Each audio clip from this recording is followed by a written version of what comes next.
Hello, everyone. Welcome back to my Women of Courage series. My name is Mahara Wayman, and I'm really excited to be interviewing Debbie. Debbie, tell us a little bit about yourself. Well, my name is Debbie Smook, and in 10 days, I'm going to be 63 years old. I am a mother of two. I am a grandmother of three. I work in education. Fabulous. Well, as you know, I am doing a series all about how courageous I think women are. And I'd love to ask you some questions. And what I'd like to start off with, Debbie, is could you give us your definition of courage? Well, you know what? Before I had no idea what courage was. I don't feel it. I didn't think I possessed it, and so I actually looked up the definition in the dictionary. And when I looked at the dictionary, it was like, oh my gosh, that I am courageous. So there was two definitions that resonated with me, but the best one was courage defined as strength in the face of pain and grief.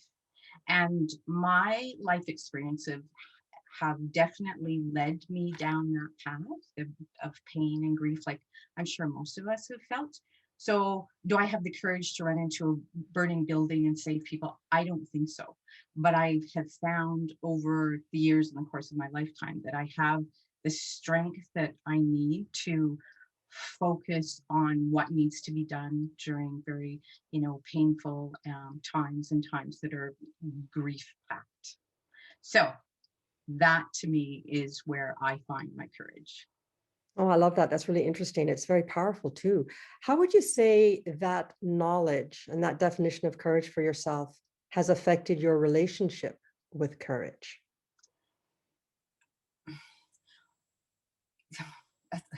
ah, Now that I realize that I have that courage, it allows me to understand a little bit more in depth the way that I think, the way that I behave, the way that I do. I always just thought, you know what, I was like, all business, get it done today. But now it's like, okay, I am taking on the courage so that I can get past any the pain, the grief that I need to go to get the job done. So the relationship has changed. But before this, I never had a name to it. It was just, I just thought that was who I was and how I behaved. Now I have a little bit more background knowledge for myself. Isn't that interesting? I love that you said and recognize that your relationship with courage has changed.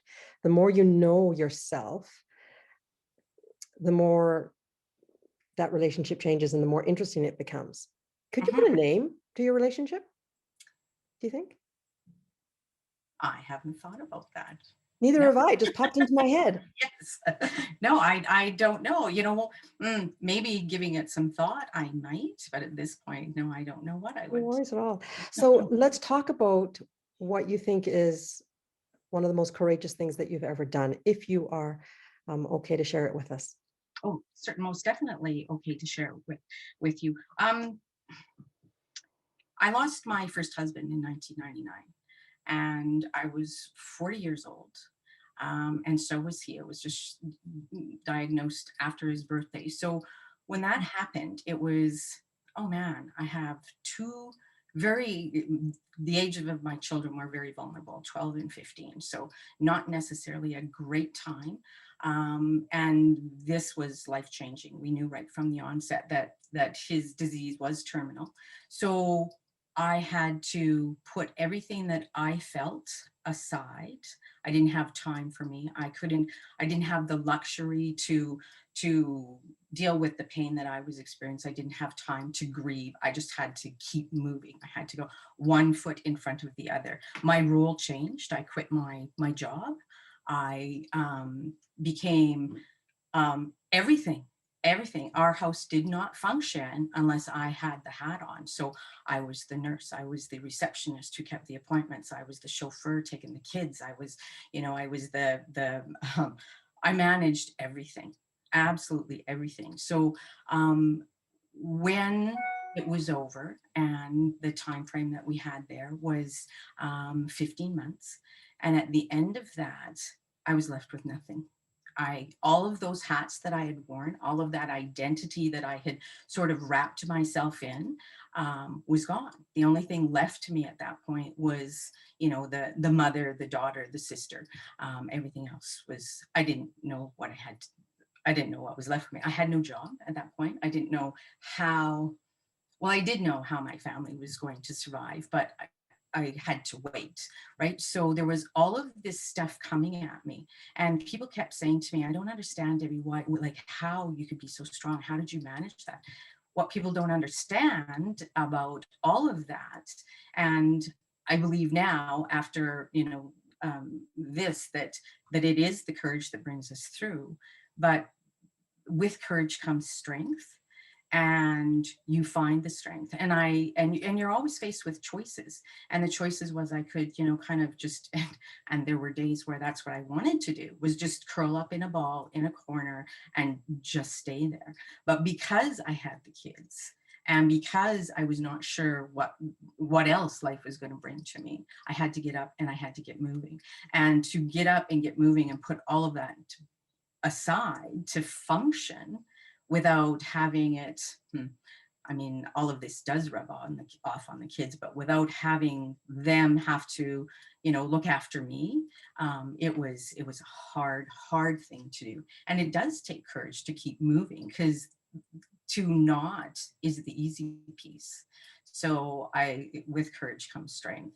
So that is where my courage initially set in, was through that.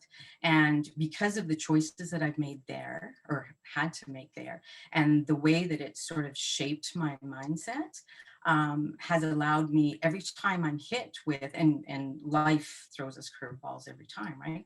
Every time I'm hit with that, I kind of, on goes the hard hat, and, away we go. And it's like, get the job done. And I've often been said, gee, you're really harsh. Or, well, if you don't take on that persona, you don't get the job done.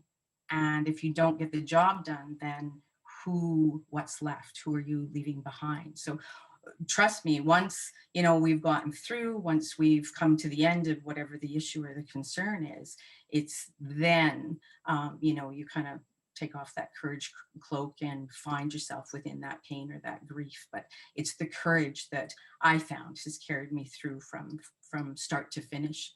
And it's there, right? It just pops up. So, and I was never that before. Before, my first husband got sick, I I I was taken care of. I didn't have to, do any of those things. So yeah, it is one of those life-breaking moments where it sort of changed absolutely everything. And Oh, I'm happy. Like, I would, and I know this sounds really bad, and don't get me wrong, I love my husband to death's part of the fun. But I would not be who I am today if I wouldn't have lived through that experience and learned about me what I learned. So, quite the story. And thank you for sharing. So what I heard, Debbie, I heard lots of great things. Um, I heard that you made a conscious choice. mhm. You may not, you didn't necessarily put the word courage to it, but you made the choice to put one foot forward and get through it. What I also heard, which I thought was interesting, was this question of identity. And I'm wondering if you think that having to be courageous helped shape your identity for today, so that you don't always think of yourself as, I'm a wife, I'm a mom, I'm a sister, so that you can identify with what your soul really is. Could you talk to me a little bit about your using the word identity at that time? Most definitely. There are not many pieces left of the person I was before 1999. Like, I mean, I'm still here physically, but the mind is different. The identity has changed. And it was really after a certain amount of time, when I kind of mm, dealt with, my grief and my pain, I came out and it was like, well, who am I now? And I remember asking that question, and it was like this light came on, and I was like, I can be whoever I want to be. I can take on absolutely, anything, whatever, kind of sits with my personality, but I can not be that person. I cannot be that wallflower. I can be, whatever I want to be. So I feel blessed to have had that opportunity to be able to make that change. So the identity is much different now. I'm outgoing. I love life. My positivity is through the roof on most days, right? And I'm often told, "Oh, for heaven's sake, like like everything isn't rosy." My daughter tells me, "Take off those colored sunglasses," right? But that's how I feel because I've been in the negative and I've had it and made the choice not to let it suck me down. So I very much live in the positive now. And it's not an awful lot of stuff that I am unable to find the positivity piece to. So yeah, there's that identity, positive me. I love that you made the connection between acts of courage and choice, because sometimes we experience acts of courage, but still don't find the wherewithal within us to choose something positive for us. But it sounds like, despite some horrific challenges, because no one could deny that losing your husband at such a young age wouldn't come with the real challenges. Despite those challenges, you were able to make some choices, recognize the courageous things that you did day to day, and have, on the flip side of that, ended up being a much perhaps happier, more together person with a more positive outlook. Mhm. Yeah, like who would have thought, right? He's a fun kid. And well, you never know. And again, we're always faced with a choice. It doesn't matter what we're looking at. There is a choice there, and it can be a positive, it can be negative, it can be a courageous choice. And the only word that comes to mind when I'm thinking of the side of that is a cowardly choice. We always get to choose, Yeah, right? And through that choice, kind of directs our path through, that particular part of our life. So. fantastic. Well, Debbie, thank you so much for sharing your story with us. Is there anything else that you'd like to share with me about your thoughts on courage? The only thing that I want to say is that I think this is an interesting choice of words. And do we have it? Do we not? And I myself didn't think I had it until it was the questions were asked, and then we all have it. And so I took that word courage and I thought, what other traits do I have that I don't recognize yet, that I haven't discovered, that I haven't, kind of poked at, because I haven't seen the words, I haven't seen the choice, I haven't seen the question. So the whole topic has kind of opened up a door for me to look at other parts of myself that I have yet to discover. So Ooh, um, I see I another think conversation in the you know future what? about something else. As odd as it seems, bringing up that memory and being able to pin the word courage to it Mhm. has kind of made me think, what else am I made of? Because I certainly never thought that I had courage. So I'm sure that there's other things that I don't think I have that I do. And it's interesting when you can connect, the word courage or strength or whatever word you want to use to the personality, the character traits that we have now. Like, Well, thank you for saying that, because the whole reason that I want to do this series is I believe that women, especially, are way more courageous than we give ourselves credit for. And I think it's an interesting exercise to look back, even just on a day to day basis. What did I do today that I would deem is courageous? So thank you for sharing that. And I love that you said connect the dots, because really, I think, you know, living a full life is all about making the effort to connect the dots. yeah. And if you connect the dots and end up having more knowledge about yourself, and it puts you in a happier place, then you've had a great day, and that's been a really good experience. So thank you for sharing that with us, and thank you for sharing your story with us.